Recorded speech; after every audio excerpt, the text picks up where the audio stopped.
हर हर महादेव दोस्तों। तो अब हम जा रहे हैं त्रियुंड। ये हमारी बाइक तैयार हो गई है और चलो गाइस, ये साथ में जा रहे हैं।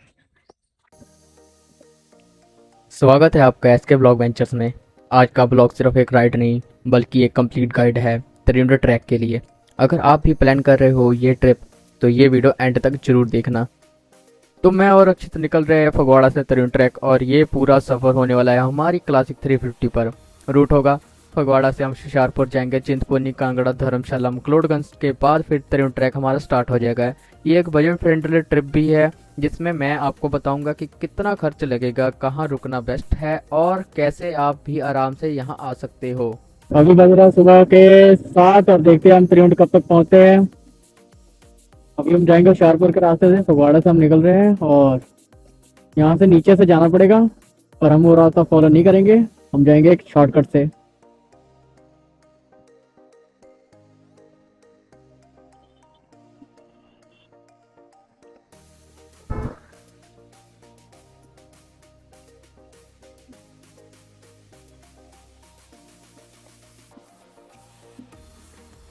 शॉर्टकट मिल जाएंगे सीधे घर में, तो देखते हैं क्योंकि हम लॉन्ग रास्ते पे हैं।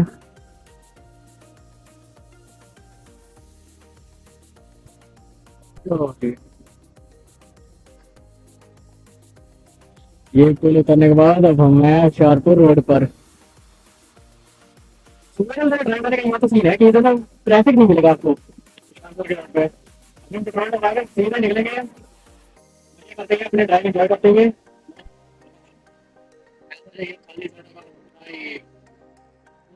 सीधे चिंतपूर्णी वाले रोड पे चढ़ते हुए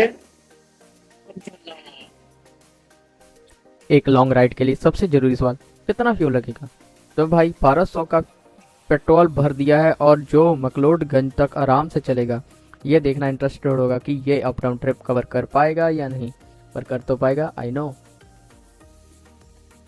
अगर आप बाइक से नहीं जाना चाहते हो और पब्लिक ट्रांसपोर्ट प्रेफर करते हो तो टेंशन मत लो। पंजाब से सिर्फ 300 में बस लेकर मकलोडगंज आ सकते हो और वहाँ से वापस आने का किराया भी 300 ही होगा। बजट ट्रैवलर के लिए यह एक सस्ता और बेस्ट ऑप्शन होता है। कुछ रास्ते सिर्फ चलने के लिए नहीं होते बल्कि महसूस कराने के लिए होते हैं, और हुशियारपुर का ये हाईवे उन्हीं में से एक है। एक तरफ ये हाईवे का स्मूथ रोड और दूसरी तरफ गांव वाली शांति, एक परफेक्ट कॉम्बिनेशन। यह रास्ता एक अलग ही एहसास देता है। सूरज बिल्कुल सर के ऊपर है, धूप तेज है लेकिन पेड़ अपनी छाया फैलाकर हमें गर्मी से बचा रहे हैं। जहाँ एक तरफ सूरज की किरणें तेजी से चमक रही है, वहीं दूसरी तरफ ये पेड़ उन्हीं किरणों को अपने ऊपर लेकर हमें ठंडक दे रहा है, जैसे माँ अपने बच्चों को धूप से बचाती है। तो दोस्तों, अगर ये पेड़ इतना कुछ दे सकते हैं तो हम भी इनके लिए कुछ कर सकते हैं।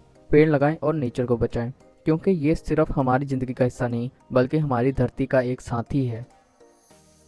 जब भी मैं यहाँ से गुजरता हूँ तो एक चीज़, ये यहाँ क्रिस्पी पकौड़े और चाय, ये जगह सिर्फ एक फूड स्टॉप नहीं बल्कि एक यादों का एहसास है।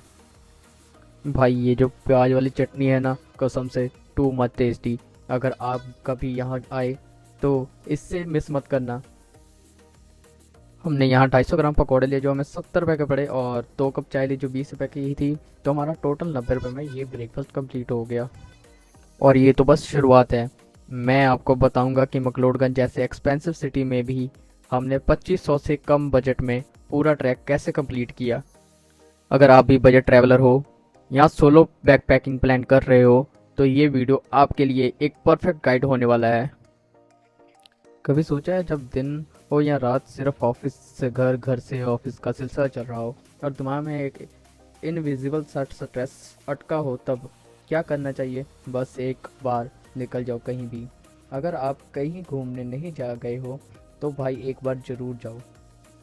और जब आप एक मंजिल की तरफ निकलते हो तो बाइक धीरे चलाओ या तेज, फ़र्क नहीं पड़ता। एक ही चीज़ फील होती है, बहती हवा के साथ सारी टेंशन भी बह रही है। जैसे ही हम शिमला कांगड़ा NH 303 पर आए, एक अलग ही फील आई। एकदम नई सड़क और सामने बर्फ से ढके पहाड़। भाई ये मूवमेंट एक अलग ही सुकून देता है। और जैसे ही पहली बार बर्फ से ढके पहाड़ देखते हैं, एक सेकंड के लिए सब कुछ फ्रीज हो जाता है, दिमाग पूरा रिलीफ मोड में चला जाता है, सारी टेंशन हवा में उड़ जाती है। कहते हैं ना, beauty comes at a price, और यहाँ हमें अपना वक्त देना पड़ेगा इस सुंदरता को निहारने के लिए।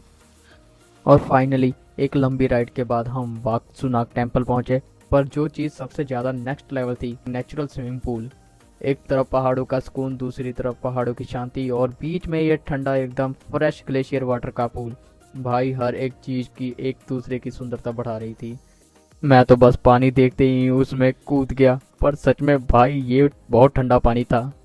पर जो मज़ा बाइक चलाने के बाद इस पानी में नहाने का था, उसका अलग ही नशा है। हमने पूरे 3 घंटे तक यहाँ फुल मस्ती की, फुल। अभी अभी यहाँ नहा गया था और इतना मजा है, इतना मजा, बहुत मजा है। पूरा ठंडा पानी अभी तक कहाँ रहा हूँ मैं। पर इसके कारण एक प्रॉब्लम होगी। प्लान था कि आज ही ट्रैक स्टार्ट करेंगे और अगले दिन धर्मशाला में चिल करेंगे, लेकिन वाकसुनाग टेम्पल में इतना मज़ा आया कि समय का पता ही नहीं चला। अब 3 बज चुके हैं और इतनी देर में ट्रैक स्टार्ट करना सेफ नहीं है, स्पेशली बिना गाइड के। और हॉनेस्टली नाइट शिफ्ट के बाद बिना रेस्ट किए राइड करना अभी फील हो रहा था। तो हमने डिसाइड किया कि एक रूम लेकर रेस्ट करेंगे। अब बात आती है रूम के प्राइस की, खाने की और मकलोडगंज के फेमस फूड स्टॉल की। तो चलो दोस्तों, देखते हैं कि मकलोडगंज में एक बजट ट्रैवलर के लिए स्टे और फूड का क्या सीन है। हम मकलोडगंज आए हो तो स्ट्रीट फूड ट्राई करना तो बनता है। सबसे पहले गोलगप्पे। गोलगप्पे मिले हमें 50 के 5 पर। भाई टेस्ट एकदम नेक्स्ट लेवल, पंजाब से टोटली डिफरेंट था, एकदम चटपटा और मसालेदार।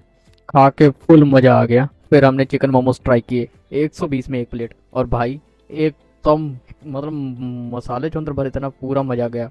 1 प्लेट में हमने शेयर कर ली क्योंकि रात का डिनर भी अभी बाकी था और हमने ये सब खा के नहीं सोना था। और फाइनली डिनर टाइम। मैंने उसका शूट नहीं किया पर मैं बता देता हूँ, हमने क्वार्टर चिकन लिया 150 का और 6 तंदूरी रोटीज ली। वो हमें 90 रुपीज़ के पड़े क्योंकि 15 रुपये की पर रोटी थी। तो टोटल हमारा 240 रुपये में मील कवर हो गया। अगर आप वेज भी खा रहे हो तो भी आपका इतने में कवर हो जाएगा। तो गुड मॉर्निंग मकलोडगंज। आज का दिन एकदम फ्रेश स्टार्ट हो रहा है और सबसे पहले अपना रूम दिखाता हूँ। ये है हमारा पिंक वाइट रिसोर्ट का रूम, 3rd फ्लोर पर है और भाई सिर्फ 800 में, मतलब बजट में बेस्ट ऑप्शन। रूम कोजी था, नींद भी सॉलिड आई थी। पर भाई जो सपने, मतलब एकदम अजीब, वियर्ड और थोड़े भयानक भी। पता नहीं यार, यहाँ का वाइब था या थकान का असर, पर कुछ अलग ही सीन था। खैर जो भी, अब सब कुछ भूल के और आज सुबह एनर्जी के साथ एडवेंचर स्टार्ट करेंगे। स्टे ट्यून्ड, एडवेंचर अभी बाकी है। सुबह की शुरुआत एकदम देसी स्टाइल में परोठों के साथ। पहले हमने आलू के परोठे ऑर्डर किया एक एक, और फिर हमने एक पनीर का परोठा ऑर्डर किया, जिसमें से हमने दोनों हाफ हाफ किया क्योंकि आलू के परोठे बहुत टेस्टी लगे थे। भाई स्वाद ऐसा कि ट्रैक स्टार्ट होने से पहले ही एनर्जी फुल हो गई थी। लेकिन रुको, ट्रैक पर जाने से पहले सबसे ज़रूरी सामान, हमें ग्रोसरी परचेज करना है क्योंकि ऊपर सब कुछ महंगा मिलता है। तो हमने 400 अराउंड 400 का सामान उठाया। Peanut butter, bread, energy drink, tissue और थोड़े से स्नैक्स भी ले लिए। ये सब ट्रैक पे काम आएंगी। आप भी अपने हिसाब से नीचे से ही सामान लेके जाइएगा। अब पेट भी फुल, बैकपैक भी फुल, अब सिर्फ एनर्जी लगानी है ट्रैक में। We are coming. Track start कर दिया है और आप व्यू देख सकते हो। ये हम अभी झरने की तरफ जा रहे हैं।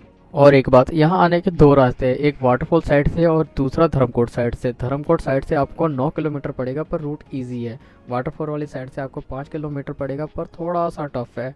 हमने चैलेंज एक्सेप्ट किया और शिव कैफ़े वाले थ्रू रास्ता पिक किया। ज़्यादा स्टीप है पर व्यू भी ज़बरदस्त मिलेंगे। यहाँ से शिव कैफ़े हो और वहाँ से हमारा ट्रैक स्टार्ट होगा। बात, अगर ट्रैक स्टार्ट कर रहे हो तो सुबह 9 बजे से पहले स्टार्ट करना क्योंकि टाइम लगेगा और लेट होते हो तो पहुंचने में दिक्कत आ सकती है। तो बस भाई, ट्रैक मोड ऑन। अब दिखाएंगे ये 5 किलोमीटर का चैलेंज कैसे लगता है। तो ट्रैक फाइनली हमारा स्टार्ट हो चुका है और हाँ, शुरू में थोड़ा टफ लग सकता है क्योंकि बॉडी को अभी आदत नहीं है।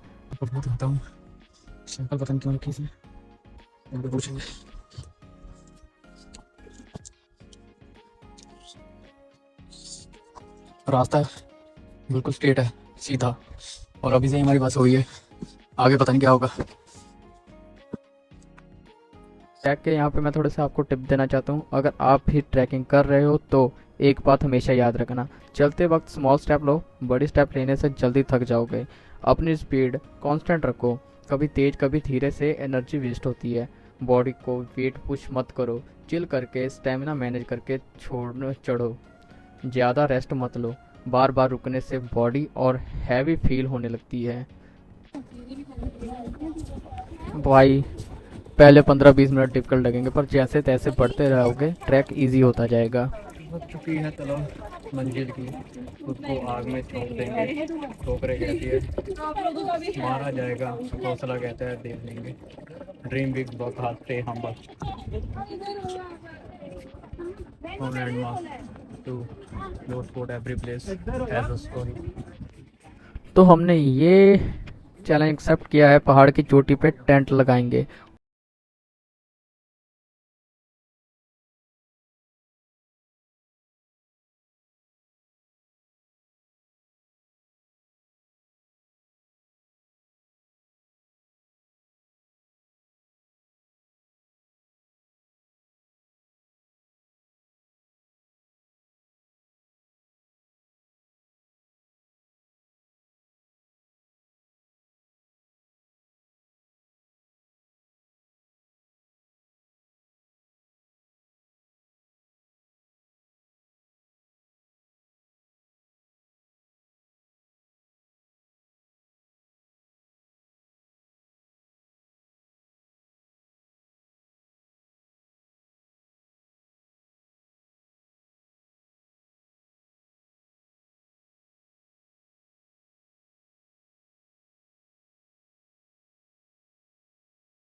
गरम करो कांट रही। जहाँ दर्द वहाँ मर्द, जहाँ दौलत वहाँ औरत।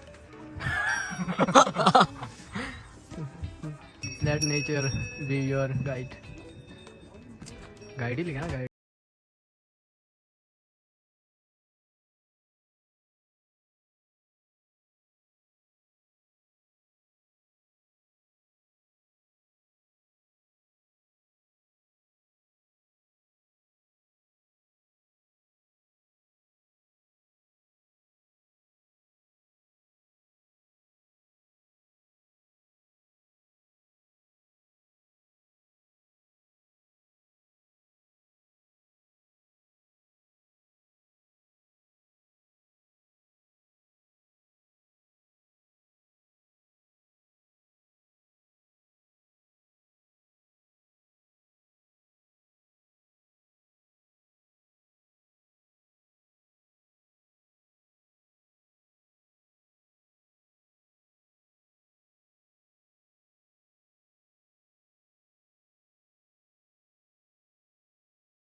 Awesome view bro, nice. बस एक और पहाड़ क्रॉस किया और जैसे ही बर्फ़ से ढके पहाड़ सामने आए, एक अलग ही जोश आ गया। पता नहीं क्यों, पर हर बार जब ऐसे व्यू सामने आते हैं तो दिल अंदर से खुश हो जाता है, जैसे किसी ने एक मैजिक बटन दबा दिया हो। पहाड़ों की यही बात तो अच्छी है, ये सिर्फ देखने की चीज़ नहीं, ये फील करने की चीज़ है। हर एक पीक, हर एक ग्लेशियर और वो हवा जो सीधे दिल तक जाती है, सब मिलकर एक ऐसी फीलिंग देते हैं जो शब्दों में बयान नहीं की जा सकती। ट्रैक की पूरी थकान के बाद अब समय था एक पावर्ड पीक मील का। हमने अपना पीनट बटर और ब्रेड निकाला, लेकिन छोटी सी दिक्कत हो गई, चम्मच नहीं था। बस उस मोमेंट में ये सिंपल पीनट बटर ब्रेड किसी 5 स्टार मील से कम नहीं लगा। एक एक बाइट लेने के बाद जो सुकून मिला वो बस एक ट्रैकर ही समझ सकता है। पूरा protein packed energy booster track के बाद एकदम नेक्स्ट लेवल फील। भूख और थकान का ऐसे तोड़ की एक बाइट खाते ही बॉडी में एनर्जी की लहर दौड़ गई। और सबसे बड़ी बात, सिंपल चीज़ भी जब नेचर के बीच खाई जाए तो उसका मज़ा कुछ और ही होता है। क्या रास्ते है भाई, क्या रास्ते हैं। मतलब रास्ता भी क्या बोलूँ, रास्ता है ही नहीं, पहाड़ ही चढ़ रहे हैं बस। भाई चेक करो, ये ट्रैक एक तरफ एडवेंचर है और दूसरी तरफ एक चैलेंज। हर एक स्टेप पे लग रहा है कि बैग के साथ हम भी नीचे जाएंगे, और अगर ध्यान ना दे तो हो भी सकता है ऊपर भी मिलना पड़े। अगर आप भी ट्रैक पे जाना चाहते हो तो अपने बैकपैक का वेट मैनेजेबल रखो। एक एक्स्ट्रा किलो भी ट्रैक को डबल टफ बना सकता है। जितना ज़रूरी सामान हो उतना ही लो, नहीं तो एक एक कदम भारी लगेगा। अगर पहली बार ट्रैक कर रहे हो तो सिर्फ अपना जैकेट और पानी की बोतल और कुछ खाने पीने का ही सामान लेके जाओ।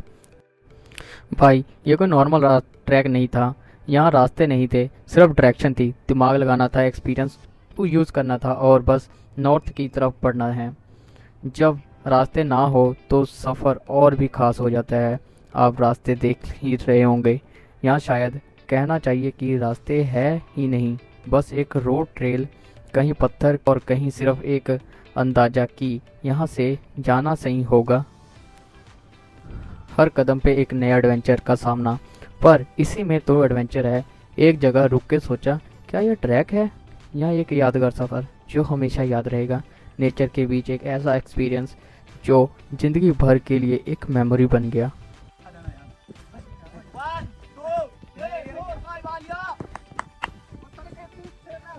ट्रैकिंग सिर्फ पहाड़ों पर चलना नहीं होता, ये एक एक्सपीरियंस होता है जो हमें नए लोगों से मिलाता है, नए दोस्तों से जोड़ता है और नए कल्चर से रूबरू कराता है। रास्ते में हमें इतने लोग मिले कि लगा जैसे यह ट्रैक नहीं, एक कहानियों का सफ़र है। कोई अपने पहले ट्रैक का एक्सपीरियंस शेयर कर रहा था, कोई अपने कल्चर की बातें बता रहा था और कुछ लोग तो ऐसे मिले जो बस सफ़र का मज़ा लेने निकले थे बिना किसी प्लानिंग के। कहते हैं ना, दोस्ती का असली मज़ा तब आता है जब नए लोग मिलते हैं और नए रिश्ते का सूरज उगता है। इसी ट्रैक पे हम सिर्फ पहाड़ों को नहीं, नए दोस्तों को भी एक्सप्लोर कर रहे थे। और जब दोस्तों का ग्रुप बन जाए तो बस एक चीज़ जरूरी थी, गेम्स। यह सिर्फ एक गेम्स नहीं थी, ये एक टाइम ट्रैवल था जो वापस बचपन की दुनिया में, जहाँ हर चीज़ पर चेयर होती थी और हर हार पे हंसी आती थी। और जो नए दोस्त थे उन्होंने अपनी सिटीज़ की कुछ खास गेम्स सिखाई और हमने अपनी सिटीज़ की खास गेम्स सिखाई उन्हें। एक तरफ धूम में चमकते पहाड़ जैसे एक वाइट हेवन, दूसरी तरफ हर जगह ग्रीनरी जो नेचर की एक अलग पेंटिंग जैसी लगती है, और बीच में हम जैसे छोटी सी कहानी लिखने वाले इंसान जो सिर्फ यहाँ तक आकर ये सुकून महसूस कर सकते हैं। लेकिन हर सफ़र का एक अंजाम होता है और नए दोस्तों को अलविदा कहने का भी समय आ गया था। हमने एक मेमोरेबल फ़ोटोज़ क्लिक की, कुछ सेल्फीज़, कुछ कैंडिड शॉट जो हमेशा के लिए एक याद बन के रहेंगी। उन्होंने डिसाइड किया कि वो आज ही नीचे वापस जाएंगे और हम अपने लास्ट स्टॉप की ओर बढ़ गए जहां हमने अपना टेंट पिच करना था। लेकिन उससे पहले बारी थी उस पल की जिसका हमें बेसब्री से इंतज़ार कर रहे थे, सनसेट का। जैसे ही सूरज धीरे धीरे पहाड़ों के पीछे छिपने लगा, हम दोनों एकदम शांति से उस खूबसूरत नज़ारे का हिस्सा बन गए। सूरज जहाँ जा रहा था पर जाने से पहले एक सीख दे रहा था, हर अंत एक नई शुरुआत का संकेत होता है। दिन ख़त्म हो रहा था पर कल एक नए सूरज, एक नई उम्मीद का सांस वापस आने वाला था। उस पल हमने बहुत सारी बातें की, कुछ ऑफिस की टेंशन, कुछ इस ट्रैक की खुशियाँ और कुछ बस ज़िंदगी रैंडम थॉट्स। और इसी बीच मुझे पता चला कि अक्षित को भी रात में वही अजीब सपने आए थे जो मुझे आए थे। मतलब यार कुछ तो सीन है। लेकिन जो भी हो, रात का अंधेरा गुजर चुका था और एक नया दिन हमें एक नए एडवेंचर की तरफ ले जा रहा था। और अब जो आने वाला था उसके लिए हम दोनों और भी एक्साइटेड थे, क्योंकि अब बारी थी बॉनफायर। और जो चीज़ अब तक एक सस्पेंस थी वो फाइनली सॉल्व हो गई। जो टेंट इतनी मेहनत से नीचे से उठा के लाए थे, जो हर कदम पे हमें चैन दे रहा था, अब वही टेंट हमें रात भर पनाह देने वाला था। और इसके लिए भला हो उस अंकल जी का जिन्होंने हमें टेंट लगाने की परमिशन मांगी और उन्होंने बिना किसी चार्ज के एकदम बेस्ट लोकेशन बता दी। मतलब सच में कुछ लोग दुनिया में बस दूसरों की हेल्प करने के लिए होते हैं। उन्होंने एकदम परफेक्ट स्पॉट दिखाया जहाँ से हम रात को ओपन स्काई देख सकते थे और सुबह का सनराइज़ भी एकदम क्लियर नज़र आने वाला था। और भाई फाइनली हमने अपना टेंट लगा दिया, सामान अंदर रखा, थोड़ी देर रिलैक्स किया और अब बारी थी सबसे ज़रूरी चीज़, खाना खाने की। और भाई जो सबसे ज़रूरी काम था रात का खाना, उसकी भी सेटिंग हो गई। खाना हमें उसी अंकल जी ने दिया जिन्होंने हमें टेंट लगाने की परमिशन दी थी। मतलब एक तो हेल्पफुल इंसान, ऊपर से इतना स्वादिष्ट खाना। और सच बताऊं तो ठंड में गरम गरम खाना, ऊपर से सफ़र की थकान, मतलब एकदम परफेक्ट डिनर। खाना खाने की सुबह ब्रेकफास्ट का भी सीन फिक्स कर लिया। मतलब भाई फूड सिक्योरिटी भी हो गई। तो दोस्तों हम त्रिउंड में हैं अभी और हमने अपना टेंट पिच किया और यहाँ पे हम सो रहे हैं अभी। ये हम घर से लाए थे और हमारे पास ये पावर बैंक है रात के लिए। ये हमारा फोटोनिक्स का पावर बैंक है, ये चेक कर लीजिए आप। 27,000 है। और ये हमारे पास टॉर्च है और ये हमारे पास टॉर्च है जो मैं दिल्ली से लाया था। ये देखिए इसके फीचर्स दिखा देता हूँ मैं आपको। ये है लाइट, ये डिम लाइट है और ये रेड लाइट है सोने के लिए, और ये इंडिकेटर टाइप है। और ये लाइट है कम ज़्यादा, और ऐसे लाइट है। सारा कुछ नीचे से बैग में पैक करके लाए थे। ये चेक कर सकते हो, इतना मोटा गद्दा है। ये भी आपको अमेजोन से मिल सकता है, पर मैं दिल्ली से लाया था। लिंक नीचे से। और ये हम सामान नीचे से लाए थे अपने लिए। टॉयलेट पेपर है, लोड पड़ सकती है। स्ट्रिंग वगैरह थे, अभी पीना है। पीनट बटर सैंडविच रास्ते में खाने पीने के लिए। एक तो हेल्दी है और अच्छा है। और पानी की बोतल वगैरह हम एक तो ले आए थे नीचे से रिफ़िल करके। ऊपर रिफ़िल करने के 20 पे चार्जेस है और पानी की बोतल 50 रुपीज़ की है। अच्छा, ये सामान है हमारा। ये टेंट लगा पड़ा है डिकैथलॉन का। ये लाइट वगैरह है, गत्ता तो आपने देख ही रखा है। मैं इन सब का लिंक भी आपको डिस्क्रिप्शन में दे दूँगा अगर चाहिए होगा तो। और अब आया सबसे स्पेशल मोमेंट, बॉनफायर नाइट। ठंडी हवा चेहरे को छू रही थी, लेकिन बॉनफायर की गर्माहट एक अलग ही सुकून दे रही थी। सब लोग घूमने आए, पर यहाँ आके एक फैमिली जैसे फील हो गया था। किसी ने अपनी कहानियाँ शेयर की, किसी ने गाना गाया और किसी ने हंसी मजाक में रात यादगार बना दी। ऐसे लग रहा था जैसे हम किसी और दुनिया में आ गए हैं, जहाँ ना कोई स्ट्रेस, ना कोई फिक्र और ना ही कोई प्यारी सी और बस एक प्यारी सी वाइब है। और भाई, जब रुके हुए लोगों की कहानियाँ सुनी तो एक चीज़ समझ आई, ये सिर्फ एक ट्रैक नहीं है, ये एक एक्सपीरियंस है जो हमेशा याद रहेगा। तो गाइस, अभी हम सोने जा रहे हैं और मिलेंगे सुबह सनराइज़ के साथ।